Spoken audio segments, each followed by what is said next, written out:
오늘은 사무엘하 4장을 통해서 이스보셋의 죽음이란 제목으로 함께 은혜 나누도록 하겠습니다. 이스보셋이 누구죠? 사울의 아들 중에 몇째였죠? 막내 넷째였습니다. 그래서 사울의 아들이 4명이 있었는데 3명은 죽었어요. 전쟁터에서 죽었죠. 그리고 제일 막내가 연약한 아들이에요. 제일 막내가 연약해서 전쟁터에 안 나갔죠. 근데 그 아들이 바로 이스보셋입니다. 그래서 이스보셋이 지금 이스라엘의 왕이 되어 있습니다. 이스라엘이 둘로 나눠졌다고 그랬죠. 유다 지파와 나머지 11지파가 만드는 이스라엘과 유다 지파가 만드는 유다, 이렇게 두 개 나라가 만들어져 있고, 유다의 왕은 다윗, 그 다음에 이스라엘의 왕은 이스보셋, 이렇게 되어 있습니다. 그럼 이스보셋은 11지파의 왕이죠. 유다는 한 지파 다윗의 왕이고, 누가 더 막강해요? 겉모습을 보면 이스보셋이 막강한 것 같지만, 지금 우리 앞장에서 보면 이스보셋을 왕으로 세운 사람이 누구였죠? 군대 장관 아브넬이었는데, 그 아브넬이 거기서 떠나서, 이스보셋을 떠나서 다윗한테로 왔어요. 다윗한테로 왔다가 기준한 거죠.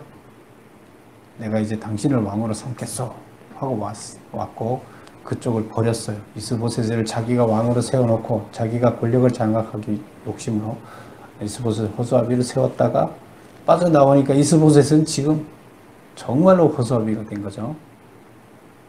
세상 물정도 잘 모르고 연약하고 아브넬이 없으면 아무것도 할 수 없는 그런 상황이에요. 제2의 최순실인가? 그런 상태에 있습니다. 그래서 이스보셋이 오늘 힘이 없는 이스보셋이 오늘 살해가 되는 장면인데, 아브넬은 죽었잖아요. 요압 장군에 의해서 유다의 군대 장관이 자기 동생을 죽인 그 원한 때문에 왕이 죽이지 말라 그랬는데도 죽였어요. 그리고 지금 오늘은 이스보셋이 이제 살해되는 이야기가 나오는데, 비참하게 살해됩니다. 이스보셋이. 누가 죽이느냐? 먼 사람이 아니라 아주 가까이 있는 사람이 죽이게 됩니다. 그래서 이런 비참한 모습, 사울 집안의 자식들이 다 비참하게 죽었죠. 사울도 비참하게 죽고, 이제 마지막 남은 막내 아들도 비참하게 죽게 됩니다. 하나님을 떠난 사람들, 하나님을 떠난 가정의 그 모습, 종말이 어떤가 하는 것을 우리가 볼 수가 있습니다. 자, 그러면 1절을 한번 보겠습니다. 사울의 아들 이스보셋은 아브넬이 헤브론에서 죽었다 함을 듣고 손에 맥이 풀렸고 온 이스라엘이 놀라니라. 지금 아브넬이 이쪽 군대 장관이었잖아요, 이스라엘에. 그런데 지금 장로들하고 다 의논을 해서 나라를 들어서 다윗한테로 가기로 했어요. 그래서 잘 된 것 같았는데 갑자기 아브넬이 죽었다는 소식이 전해집니다. 그러면 이 나라가 온통이 놀라겠죠. 장로들도 놀라고 국민들도 놀라고 이스보셋도 지금 대단히 놀랍니다. 그래서 여기 보면 손에 맥이 풀렸다. 무슨 일을 하다가 힘이 쫙 빠지는 거죠. 아무것도 할 수 없는 상태. 경험해 본 적 있어요? 정말로 너무나 근심이 됐을 때 온몸에 힘이 빠지는 거예요. 그래서 이스보셋이 손에 맥이 풀린 이유는 무엇 때문인가? 아브넬이 헤브론에서 죽었다는 소식을 들었기 때문이다. 아브넬의 권력을 등에 업고 이스라엘의 왕이 되었는데 그의 배경이 사라져서 왕의 자리가 위태해졌기 때문이다. 사람을 신뢰하고 혈육을 의지하는 것이 얼마나 어리석은가를 발견하게 된다. 왜냐하면 인간이란 한갓 안개와 같은 존재이며 잠깐 피었다 지는 들의 꽃과 같은 존재이기 때문이다. 사실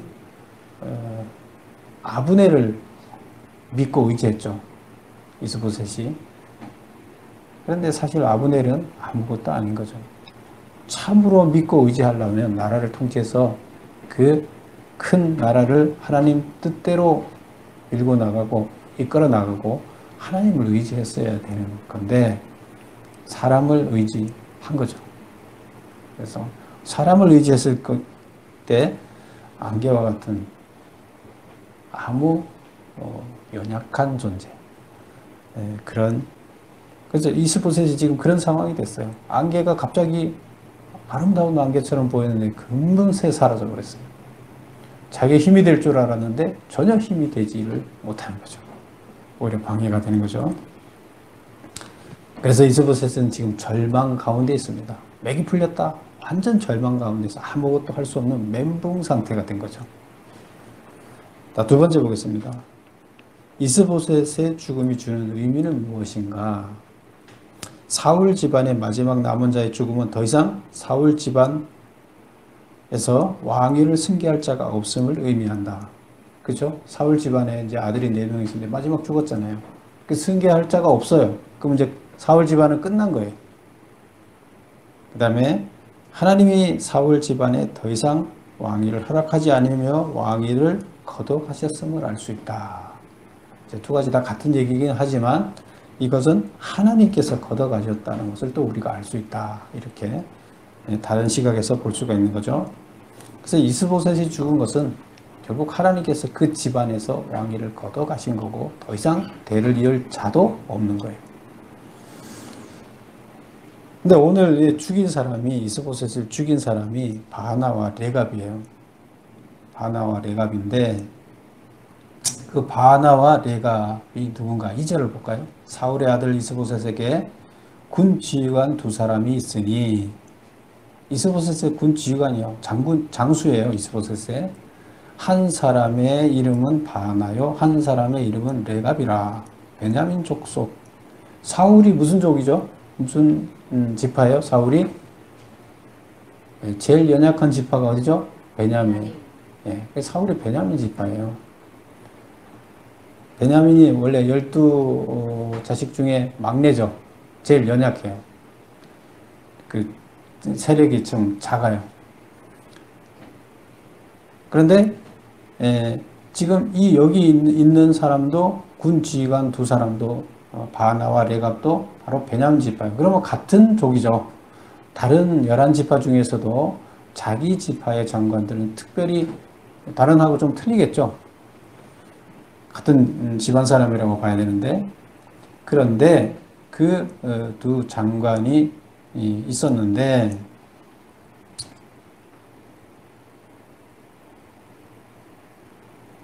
근데 여기서는 뭐 죽였다는 얘기는 안 하고 이제 장관이 있고 베냐민 지파에 속하고 이들이 어디 살았다 이렇게 이제 소개를 먼저 합니다. 3번 보겠습니다. 바나와 레갑은 누구인가? 이스보셋의 군 지휘관이며 베냐민 지파이다. 바나는 고통의 아들, 레갑은 낙타를 타는 사람이란 뜻을 지닌다. 이들은 친형제로서 악을 행하는 데 서로 손을 적시었다. 친형제인데 서로 손을 잡고 악한 일을 하고 있는 거예요.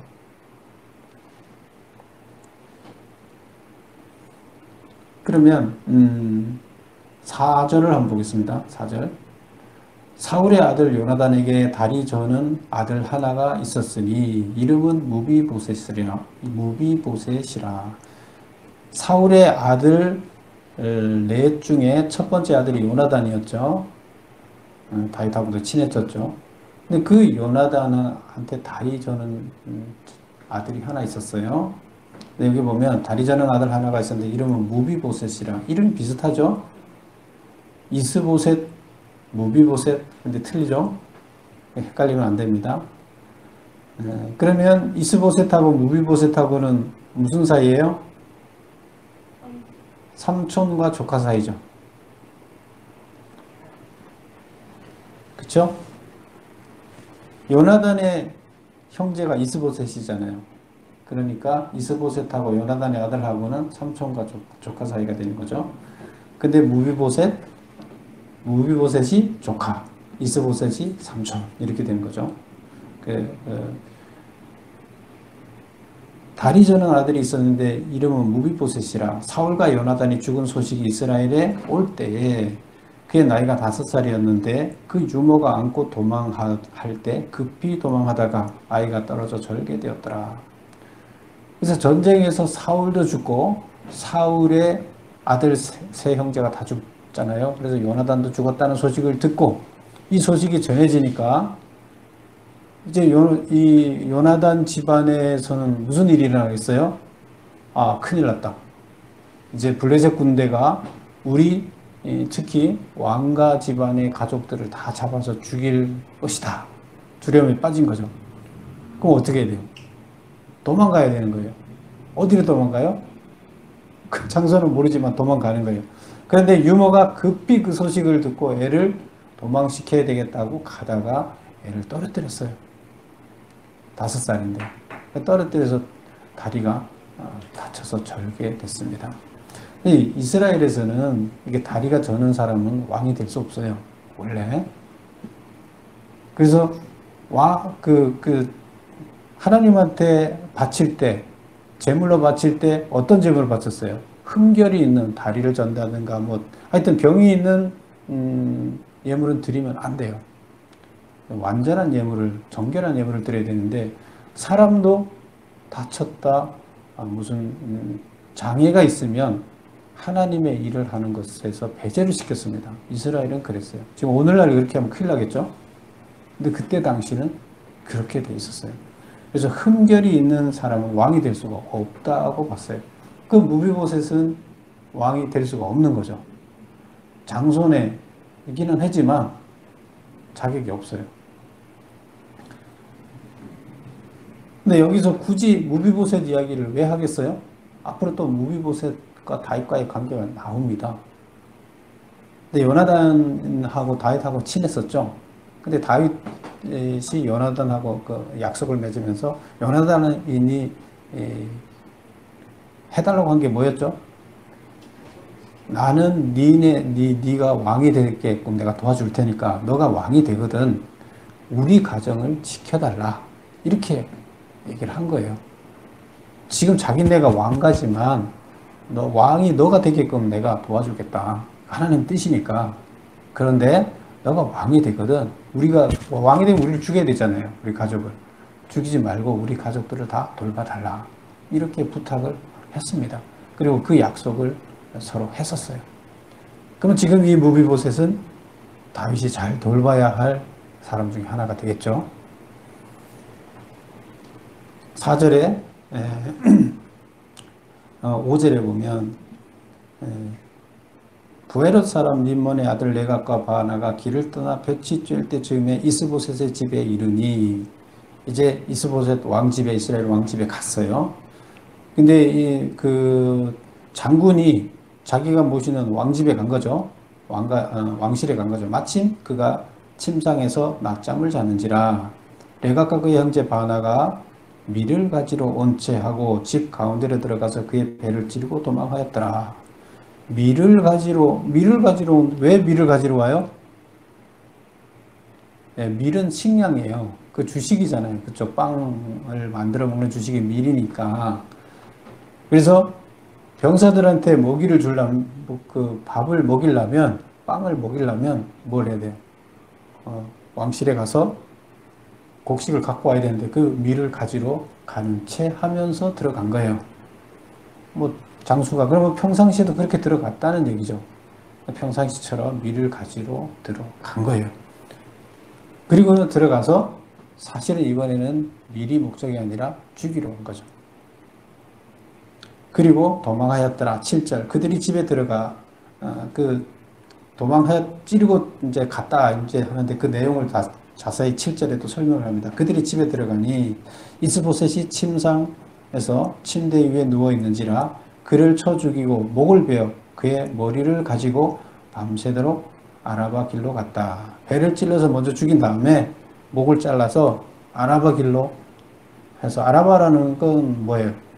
중간에 요단강 주변에 있는 광야가 아라바 광야예요.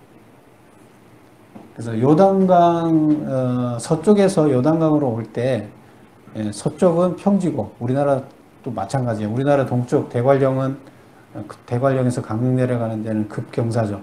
서쪽은 이렇게 평지로 되어 있죠. 그래서 이렇게 와서 급히 떨어지는데 여기도 마찬가지예요. 급히 떨어지고 거기에 요단강이 있어요.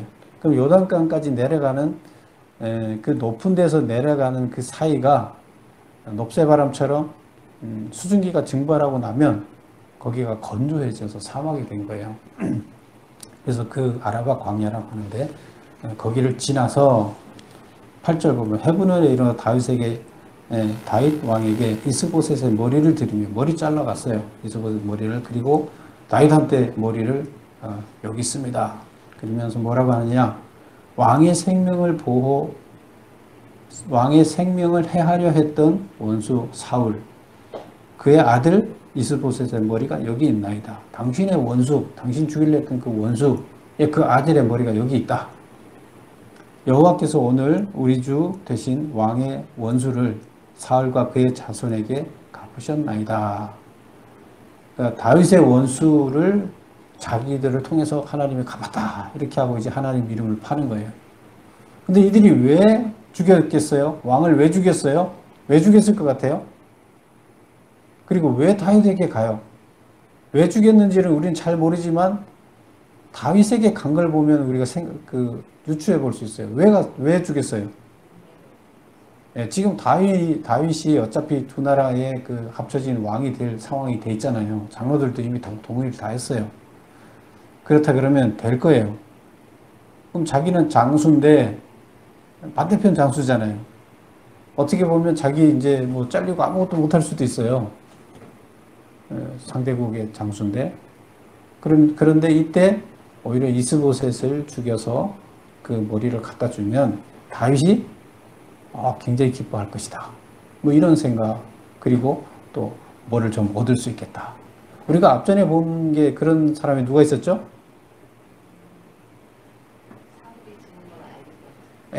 그 아말렉 소년이었죠. 아말렉 소년이 그랬죠. 근데 자기 죽이지 않았지만 자기가 죽였다고 가서 얘기를 하죠. 그래서 결국 다윗이 어떻게 했어요? 죽였어요. 근데 여기도 지금 똑같은 상황이에요. 이 사람들이 지금 다윗한테 이걸 들고 갔다는 것은 권력자한테 가서 뭔가를 얻어내고자 간 거예요. 자기의 이권을 위해서 간 것이죠. 자, 그러면 메모해 놓은 걸 보겠습니다. 4번 보겠습니다. 본장에서 저자가 무비보셋의 신상을 자세히 소개한 이유는 무엇이냐? 사울과의 완전한 몰락을 보여주기 위해 기록되었다. 즉 이스보셋이 죽은 후에 사울과의 유일한 후계자로 무비보셋이 남았으나 그는 절름발이어서 도저히 왕위를 계승할 수 없는 부적격자라는 사실을 보여주고 있다. 따라서 사울과는 완전히 몰락했음을 보여주고 있다. 그래서 이를 굳이 자세히 소개하는 이유는 이제 더 이상 있기는 하지만 정말로 끝이다 하는 것을 자식 손자까지 확실하게 보여주는 거예요. 그 다음에 5번 보겠습니다. 바나와 레갑이 자신이 모시던 왕을 시해한 이유는 무엇인가? 보상을 바라고 다윗에게 이스보셋의 목을 가져왔다는 사실로 미루어볼 때 그들은 자신들의 범죄 행위를 호도하기 위해 이와 같이 여호와의 이름을 들먹인 것이 분명하다. 즉 이들의 행동은 자신의 영달을 위한 계획된 범죄였다. 사람을 죽인 건 범죄죠. 특히 그것도 자기가 모시던 왕을 죽인 것은 더 큰 범죄죠. 배반이고 인간적으로 봐도 대단히 큰 범죄고 해서는 안 될 일을 한 거죠. 뭐 상대국에서 연합하면서 죽인다 하더라도 아유 우리 왕은 살려주셔야 됩니다. 이렇게 해야 되는 게 맞는 건데 이렇게 자기의 영달을 위해서 결국 왕을 죽이고 다윗한테 가서는 뭐라 그래요? 하나님의 뜻이다 그래요. 하나님이 당신을 왕 세우기 위해서 우리를 사용해서 저들을 죽였다. 그래 우리는 하나님이 시키는 사역을 한 것이다. 이렇게 이제 하나님을 팔아먹는 거죠. 속마음은 자기 영달이지만 우리는 많은 부분에서 자기를 이렇게 합리화합니다. 자기는 나쁜 짓을 하고 하나님의 뜻을 했다고 이렇게 생각하는 경우가 많아요. 근데 이거는 굉장히 잘못된 것이에요. 자, 그 다음을 읽어볼게요. 오늘 많지 않으니까 쭉 읽어 나갑니다. 8절 보겠습니다. 9절 보겠습니다. 다윗이 부에롯 사람 림몬의 아들 레갑과 그의 형제 바나에게 대답하여 그들에게 이르되, 그들이 와서 이게 하나님의 뜻입니다. 이게 죽여서 원수 갚은 것이 하나님이 우리를 통해서 했습니다. 이렇게 얘기를 하니까 9절에서 뭐라고 대답하느냐? 내 생명을 여러 환난 가운데서 건지신 여호와께서 살아계심을 두고 맹세한다. 이제 이게 아주 중요한 얘기예요. 내 생명을 여러 환난 가운데서 건지신 여호와께서, 이 말 속에 뭐가 잔뜩 들어있을까요? 사울에게 쫓겨서 도망다니던 다윗, 목숨이 수없이 목숨을 잃을 기회가 막 유업이 있었었죠. 근데 그런 극한 상황일 때 하나님께서 개입하셔서 자기를 이렇게 지켜준 상황을 계속 체험했었죠. 그래서 여기서 뭐라고 표현합니까? 이게 다 자기의 신앙 고백이 들어있는 거예요. 내 생명을 여러 환난 가운데서 건지신 여호와께서 살아계심을 두고 맹세한다. 하나님이 살아계시고 그 하나님이 그런 위협 가운데서 나를 건지셨다는 거예요. 그래서 그분이 살아계심을 두고 내가 맹세한다. 하나님을 두고 하나님을 두고 맹세하지 말라 그랬어요. 왜? 잘 못 지킬 거니까. 그런데 자기가 경험하고 이거는 확실하기 때문에 내가 맹세한다. 뭐라고 맹세한다 하면서 뭐라 얘기할까요? 전에 사람이 내게 알리기를 보라, 사울이 죽었다 하며 그가 좋은 소식을 전하는 줄로 생각하였어도 내가 그를 잡아 시글락에서 죽여서 그것을 그 소식을 전한 가품으로 삼았거든. 아까 얘기했던 아말렉 소년 이야기죠. 사울 전장에서 이제 사울이 죽은 것을 보고 그 왕관 그것을 베껴갖고 왔어요. 그리고 와서는 자기가 죽였다고 다윗한테 와서, 그래서 당신의 원수를 내가 죽였습니다. 죽여달라 그래서 제가 죽였습니다.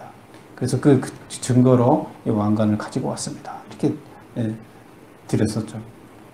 그것도 마찬가지죠. 뭘 얻으려고 그랬는데 그때 다윗은 기름 부은 하나님의 사람을 너가 어떻게 죽일 수 있느냐 하고 그 아말렉 소년을 죽였어요. 내가 오늘 이 얘기를 하는 거예요. 그때도 내가 죽였다.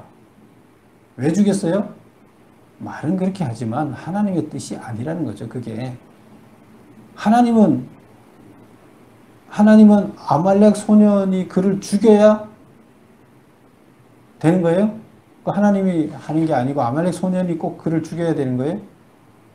그렇게 생각 안 해요. 하나님이 알아서 하는 거지 너가 죽일 일이 아니다는 거예요.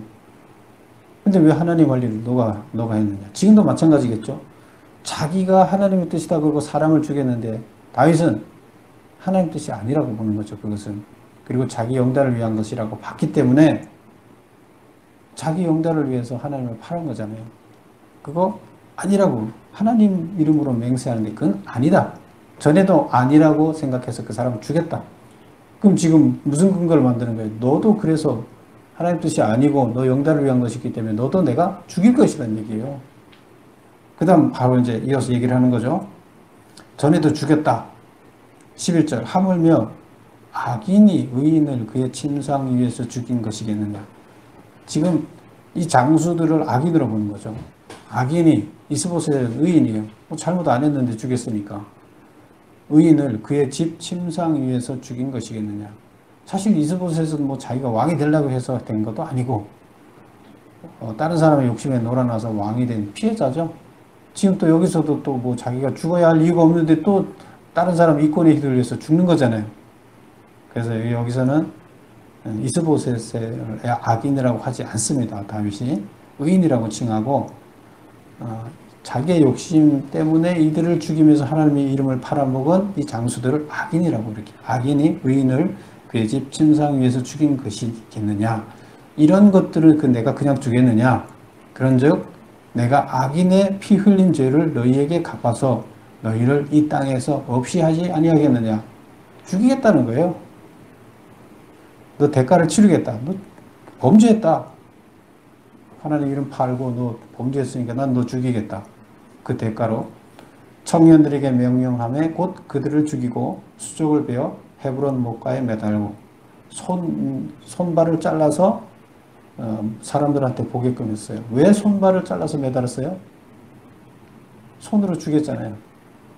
그래서 침상에 침범해 발로 침범해 들어가고 손으로 그 범죄를 했기 때문에 목가에 매달았다. 잘라서. 그리고 그 다음에 이렇게 나옵니다. 이스보셋의 머리. 지금 죽은 왕은 이스보셋이잖아요. 이스보셋의 머리를 가져다가, 이스보셋의 머리를 지금 다윗한테 갖다 줬잖아요. 그럼 다윗이 이스보셋의 머리를 어떻게 하느냐? 헤브론에서 아브넬의 무덤에 매장하였더라. 아브넬이 누구였죠? 군대 장관인데 시해당했죠. 근데 그를 시해당한 것을 장례를 치러줬죠, 다윗이. 잘 치러줬잖아요. 그리고 그 조가도 불러주고. 근데 거기에다가 다시 이스보셋의 머리도 같이 매장을 했다. 이렇게 얘기를 했어요. 왜 여기 매장했을까요? 아니, 그 아브넬하고 이스보셋하고는 저기 아니잖아요. 그 아버지와 아들 부자지간이 아니잖아요. 그런데 왜 거기다가 같은 거기 묘에다가 매장을 했을까요? 보통 가족은 다 이스라엘은 매장지를 같이 써요. 그리고 썩으면 뼈를 다 옮겨 놓는다. 그래서 조상에게로 돌아갔다. 이렇게 얘기를 하는데 가족이 아닌데 거기 했어요. 근데 지금 다윗 입장에서는 그렇게 본 거죠. 북이스라엘의 한 가족으로 이렇게 봤던 거죠. 그런데 이들은 악을 저지르지 않은 것이다. 이렇게 이제 봤어요, 다윗은. 그래서 잘 장례를 치러줘서 아브넬을 잘 장례를 치렀듯이 이스보셋도 어떤 악인이 아니라고 보고 좋은 이미지로 같이 묻었다는 것은 같은 이미지로 취급했다. 이제 이런 뜻이 되는 거예요. 피해자로 본 거예요. 의인이 피해를 당했다. 이렇게 본 겁니다. 그리고 그 죽인 사람들은 처벌을 하고 이렇게 징계를 하게 된 거죠. 다윗은 정의의 징계를 한 것이에요. 다윗 나름대로의 정의의 징계를 했습니다. 메모 6번을 보겠습니다. 바나와 레갑의 말을 듣고 다윗은 여러 환난 가운데서 건짐을 받은 것은 전적으로 하나님의 은혜임을 고백한다. 이 말을 한 이유는 무엇인가? 레갑과 바나의 범죄 행위가 다윗의 생명 유지에 아무런 필요도 없었던 것임을 밝히기 위함이다. 다윗이 이 장수들이 이스보셋을 죽여야 다윗이 삽니까? 아니잖아요. 하나님이 나는 지켜준다. 내 생명은 하나님이 하는데 니네가 굳이 내 원수라고 그 이스라엘 왕을 죽여줘야 내가 살아나는 거 아니다. 그래서 내 생명은 하나님께 달렸고 너희가 그는 너의 영달을 위한 거지 나를 위하고 하나님을 위한다고 얘기하지 마라. 그런 뜻이 되겠어요. 그래서 생명 유지에 아무런 필요도 없었던 것을 밝히기 위함이다. 다윗의 생명은 너희들이 그를 죽이고 안 죽이고 상관없다. 즉 다윗이 자신이 지금까지 여러 환난 가운데서 생명을 부지할 수 있었던 것은 어느 누구의 도움 때문이 아니라 바로 여호와 하나님의 도우심 때문이었다는 사실을 명백히 하고 있는 것이다. 사람들이 원수를 죽여주고 안 죽여주고 해서 죽여줘서 내가 사는 게 아니라는 거예요. 하나님이 나를 지켜줘야 사는 것이다. 그래서 니네가 누구를 내 원수를 꼭 굳이 죽일 필요 없다는 거예요. 7번 다윗은 레갑과 바나에게 일전에 사울 왕의 죽음의 소식을 보고한 아말렉 소년을 자신이 시글락에서 처벌한 사실을 상기시키는 이유는 무엇인가? 왜 그 얘기를 굳이 끄집어내서 할까요? 이들을 처벌하기 위한 법적 근거를 마련하기 위함이죠. 걔네들도 죽였다. 나도 너도 죽였다. 이유는 이런 이유 때문이다. 이제 그렇게 얘기를 하는 거죠. 다윗은 이 두 장을, 이 두 장수를 어떻게 처벌하였는가? 이들을 죽여서 수족을 베어 헤브론 목가에 매달았다. 이것은 매달았다는 얘기는 뭐예요? 왜 매답니까? 많은 사람들한테 경각심을 주기 위한 거예요. 그럼 무슨 경각심을 주는 거예요? 지금 다윗에게 잘 보이겠다고 그 두 나라가 연합하는 데 있어서 상대방 나라를 해하고 다윗한테 이익이 되게끔 하면서 와서 자기네 이익을 행하겠다 이런 짓거리 하지 말라는 거예요. 이것은 하나님의 뜻에 반하는 거라는 거죠. 그리고 그렇게 안 해도 하나님께서 알아서 하실 거기 때문에 그렇게 하지 마라. 이제 이미 두 나라가 연합하기는 돼 있는데 만약에 이거를 다윗이 받아주고 그래 너 참 잘해서 상을 주면 어떻게 될까요? 예, 그 전에 그쪽에 좋은 일을 그 나라를 위해서 일했던 사람들을 누군가를 또 죽여갖고 와서 다윗한테 막 직접 받으라 그러겠죠. 우리가 남북 전쟁이 일어났을 때, 6.25 전쟁이 일어났을 때 그랬었죠. 북한 사람들이 와서는 남한 사람들한테 부역했던 사람들 다 잡아 죽여. 또 반대가 되면 또 반대를 잡아주고 서로가 서로를 죽이는, 물리는 이런 상황이었잖아요. 얼마나 비극이었어요. 근데 지금 다윗은 그걸 못하게 하는 겁니다. 이런 부분에서 보면 다윗은 아주 현명하고 정의로운 판단으로 두 나라가 연합할 수 있게끔 이제 했습니다. 그래서 결국 다음 장에 가면 두 나라가 연합되고 다윗이 연합된 나라의 왕으로 이제 취임하게 됩니다. 그래서 보면 다윗은 그럴 자질을 갖고 있었던 거죠. 그래서 우리는 오늘 배워야 할 게 뭘까요?